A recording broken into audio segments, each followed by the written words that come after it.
Hello and welcome. I'm Suze Moore, a children's author, and since so many of us are at home during these extraordinary times, I thought it would be fun to share my stories with you from my home to yours. And what better way to kick off our time together than with Crimson Poison, the first book in my Nat Walker series. Nat's an orphan heiress who lives on a junk boat in Hong Kong with her dragon robot, Fizz.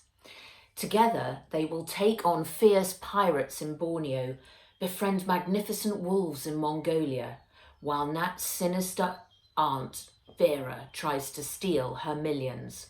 But first, Nat has to take down a criminal mastermind with plans for world domination. I'm fascinated by technology and gadgets, and in the front of each of the books, we have a glossary of the inventions that appear in the stories. My particular favourite, which will come up again and again, is the slider. And the slider is a skateboard-shaped, electrically powered hoverboard with pop-up handlebars. And Nat and her friends all get to ride around town on them. So let's kick off. I'm going to start chapter 1, School's Out. Are we ready and sitting comfortably? I shall begin. The dragon robot's green snout popped out of the top of Nat's blazer pocket as he scanned the racks of multicoloured sliders with his amber eyes. There were so many yellow ones. Nat had no idea which was hers. Row 90, rack 8, Fizz said in his squeaky digital voice.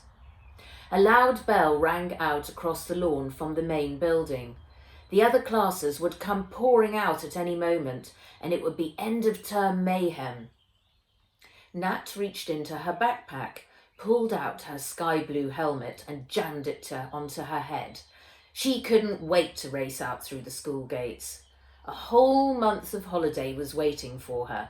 No lessons, no early mornings.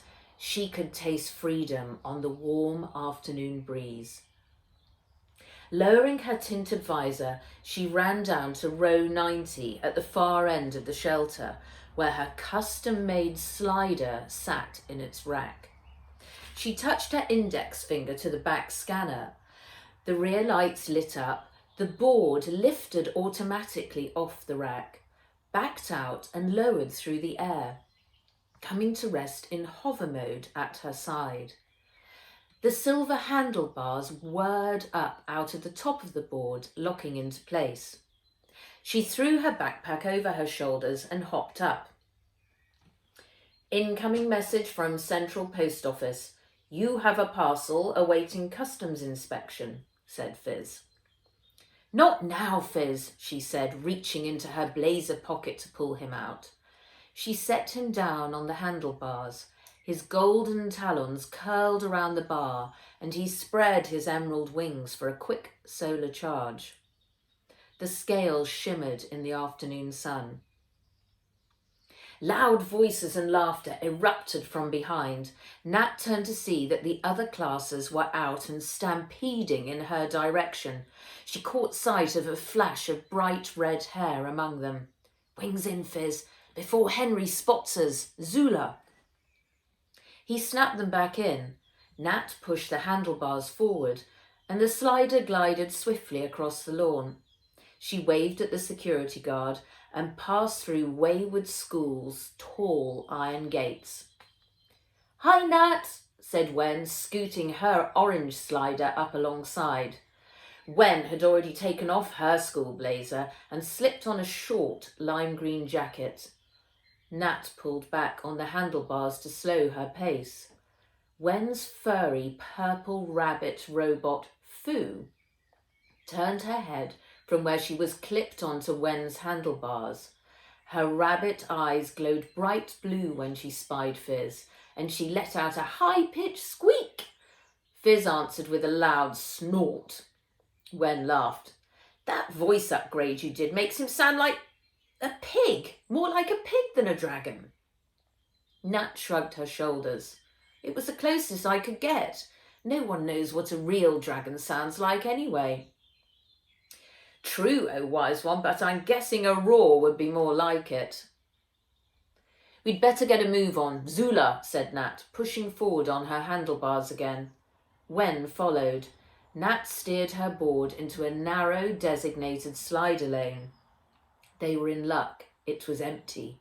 A rush of cool air brushed her cheeks as she picked up speed. Drop or easy rider, she shouted, seeing the fork in the lane up ahead. Drop, shouted Wen from behind. Hang on, Fizz. Fizz's talons lengthened at Nat's command, wrapping tighter around the handlebars.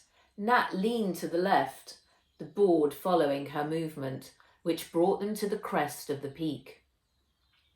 For a moment, she had a bird's-eye panoramic view of Hong Kong's jungle of skyscrapers below. The thick blue ribbon of Victoria Harbour separating the island from the even taller, thicker tangle of Kowloon's mashup of buildings. Cruise liners, ferries, junk boats, sloops, seagoing vessels of all shapes and sizes were carving white trails across the harbour waters. She took the Pok Fu Lam turn. The sun-drenched vista vanished. Her slider pitched off down a steep slider-only lane, carved through a dense forest of trees and bushes. She pushed the board's handlebars further forward and felt it accelerate, moving down the steep track at a fast clip. She zoomed past clumps of ferns and vines. The smell of damp earth and musty leaves hit her nostrils. Zoinks! She cried, rounding a corner. A huge tree had fallen across the slider's path. Fizz's snout lit up bright red. Nat pulled back on the handlebars, bringing the slider to an abrupt, hover-only mode. Ayah! Cried Wen, nearly crashing straight into the back of her. I knew we should have taken Easy Rider. Now we move on to Chapter 2, Max Hover. Maybe we can get over it, said Nat, sizing up the fallen tree.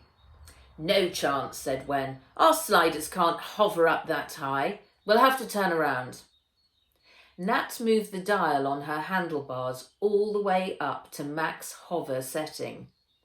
Fizz released a long plume of white smoke from his robot snout as the slider lifted high up into the air. You're crazy, shouted Wen. Nat moved in slowly towards the tree, but the slider only reached halfway up its side. Hold tight, Fizz, she said, hitting the vertical storage button. The slider flipped upright. Fizz started snorting. Nat hung onto the handlebars, her legs dangling down in the air. What are you doing? Said Wen. Nat hit max hover again. The slider reset its ground level to where it was hanging in vertical storage mode. It flipped back to horizontal and lifted higher up above the tree trunk. Nat pushed the handlebars forward and she glided over it with ease. Zula, she called to Wen. Ah, came the reply. Seconds later, Fu's furry rabbit ears popped up over the trunk, followed by the top of Wen's orange helmet. Satisfied that her friend had made it, Nat pushed forward, zipping down Pok Fu Lam again at a fast clip. Rounding a sharp bend, she saw a flashing skyscraper sign looming up ahead. The end of Fizz's snout started to flash red, and he let out a deafening ringing sound of an old-fashioned alarm clock. Zoinks, Fizz, you can cut the alarm now, she said, pulling back on the handlebars. But he only stopped when the slider speedometer hit the urban zone limit of 10 miles an hour. Nat's slider popped out of the trees onto Poshan Road.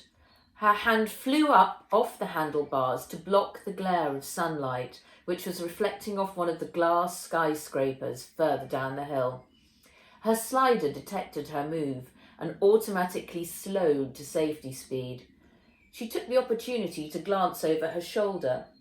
The nose of Wen's slider was just coming out of the trees. "Fizz, play Fu Jam," she said, accelerating down through the busy mid-levels district. A cool bass guitar riff started to boom out of the speakers in her helmet, blocking out the din of the city. Then the music suddenly cut out, to be replaced by Fizz's deafening alarm again. She reined in the handlebars. "You ruin all my fun," she said, slowing back down to the speed limit. The music came on again for only a split second before Fizz cut in once more. "Call from Henry," he announced. She bit her lip as guilt momentarily swept over her. "Take a message," she said. Now we're on to chapter 3, The Package. The dog started to whimper and whine. A man in a grey uniform looked up from his fast pad to see the tip of a black tail wagging frantically over the top of the mountain of incoming parcels that they had to process before the end of the day. He walked across the concrete floor of the inspection shed. He could hear the dog's claws furiously scrabbling against cardboard as it tried to dig something out. "Hang on, Walkstar," he said, reaching into his pocket for a fresh pair of inspection gloves. This was the time of year he dreaded, Christmas and Chinese New Year, a double whammy of gifts being sent in to Hong Kong from every part of the world. Worse still, friends and family sent some very strange presents to their loved ones on the island. Last year, he discovered a sealed bucket of live piranhas and a stuffed pet rat in a box wearing an astronaut suit. Walkstar started to bark insistently. The man's heart began to beat faster. He pushed his way through a narrow gap in the mass of packages to find Walkstar's nose wedged in between two boxes. "Sit," he commanded. Walkstar did as she was told, but her long black tail still thumped against a box. The man flicked on the pencil-thin torch, which hung around his neck, beside his Hong Kong customs security card. Leaning down, he cast the beam into the gap. The sorting robot must have slipped up. They never process such small items in the oversized parcel inspection shed. He reached down with both hands and pulled. Out popped a jar-shaped package. Walkstar started to bark wildly, leaping up, trying to grab it from his hand. "Down!" he shouted. She obeyed. A tremor of excitement ran through his hand as he turned the package in the bright overhead light. His boring day had just got a whole lot more interesting. Chapter 4, Quick Change. Nat turned into Cochrane Street. Rush hour traffic had started early. Even the slider lane was crawling along like a 1,000-year-old tortoise. Gigantic super buildings lined either side of the street. They were so close together that the blue sky above was reduced to a long, narrow strip. Deep, shadowy pockets of darkness hid between neon-lit rows of street-level shops and restaurants. Nat rode along at a crawling pace, past blacked-out groove riders transporting Hong Kong's elite. Less important officials sat in overriders. Striped electric buggies containing stressed-out office workers stood bumper to bumper, with rumbling delivery trucks that were fueled by wok fat. "Cut Fujam, Fizz." She needed to be alert, not listening to music this time for any crazy buggy drivers trying to do illegal cuts through the slider lane. She was still sore from being knocked off by one 2 months ago. As the music stopped, she gritted her teeth. Bunju, the most overplayed Cantonese rock song of the year, was blaring out of a local pharmacy. It was playing everywhere right now and driving her crazy. As she passed the Lucky Cat restaurant, The smell of fried fish and garlic and ginger made her taste buds tingle. She slowed her slider. Suddenly, a holographic boy with spiky hair appeared, blocking her path. He was floating in mid-air. She pulled back to hover-stop mode. Now she was 12. She was of legal age for holographic advertising, and the novelty had still not worn off. As virtual posters went, this was a top-notch one.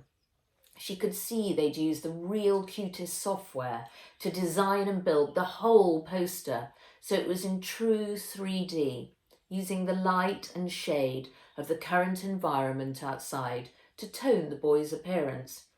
It was pretty slick, and it must have cost a fortune. "Hi, Nat, it's sale time at Trenco. Come on in and you'll receive a free gift with your purchase," announced the boy. He was holding a neon-lit arrow which pointed at the massive Trenco shop opposite. "No thanks," she said. The boy waved, then vanished, just as Wen whooshed up next to her.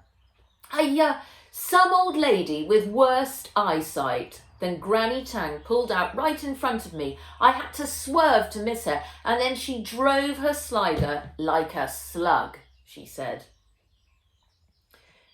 "Your class at Ken's studio starts in 5 minutes, said Fizz.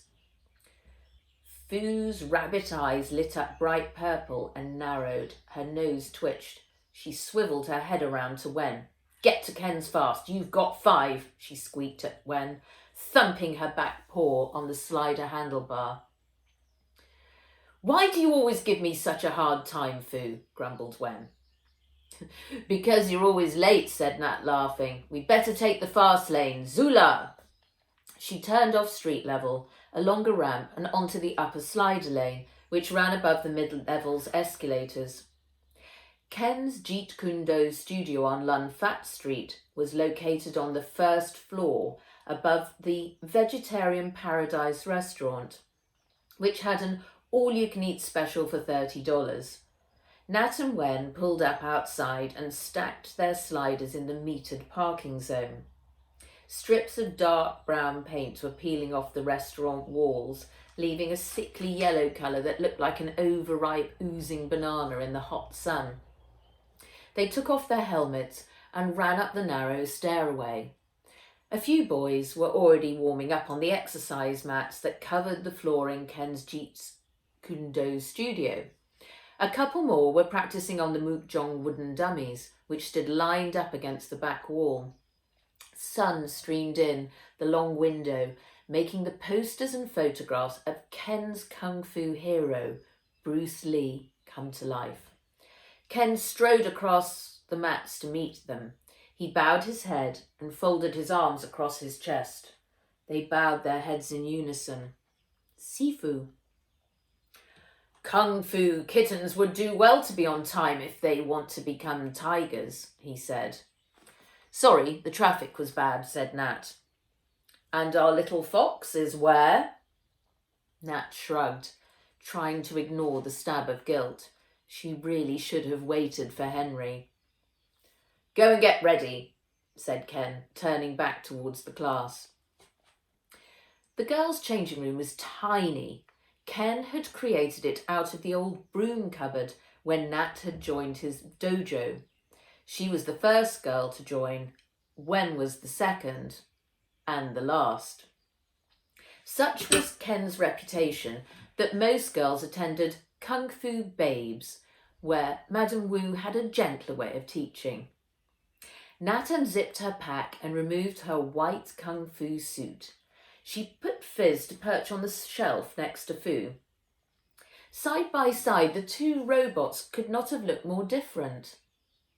Fu was one of the latest super cute, fresh and furry rabbit models from Soito. Her fur was electric purple, each individual hair fully waterproof and self-cleaning. Her long silky ears were lined with soft blue everlasting velvet, the same colour as her eyes. She looked as if she'd just been taken out of the box. Everything about her said cuddle me. Fizz, sat a head shorter than Fu. Nat could cradle him in the palm of her hand. He was a one-off dragon robot, designed and built by her father. Back then, he'd been ahead of his time, a piece of cutting-edge technology. Now he was ancient. He couldn't do any of the things that the newer, mass-produced robots could do. He couldn't walk or jump. He didn't have the nanotech camera lens or the Megamax audio system. But he was her trusted friend, with his glittering mesh of feather-light scales, microchips, nanosensors, and robotic limbs. His golden talons were so strong that he could hang upside down and stay gripped onto a sail rope in a force 10 gale, and he'd had to do that a few times during typhoon season. At 12 years old, he was the exact same age to the day as Nat herself. He was definitely vintage. Central Post Office package update, customs inspection in progress, he announced. Later, Fizz, that's not important right now. Wen winced. Yeah, that pig voice doesn't work. You must be able to find something better. Why don't you look in the Soito library? Nat pulled on her kung fu slippers. Soito isn't compatible. Neither are most of the digital voice upgrades, because he's so old. You're just going to have to get used to it. Oh, no. What colour? She said, looking back up and seeing a long black box in Wen's hand. The corner of Wen's lips twitched into a wicked smile. Wait and see. She pulled out a green comb. Looking in the small mirror that she glued to the back of the broom cupboard door a few months before, she started to run it through her spiky black hair. Each strand began to turn bright purple with gold flecks. Nat's eyes grew wide. Only a fashionista like you would pick that, she said, laughing. Wen giggled. It's a retro nana colour. Want to try it? Nat scrunched her long red hair up into a tight top knot. No thanks. You know, I'm useless with all that stuff. She stepped out of the broom cupboard just as her 9-year-old cousin came bursting in through the entrance door. His face was the same colour as his red hair, and he had a long bloody scrape down his arm. Zoinks, Henry, she said. Aunt Vera's not going to like that one bit.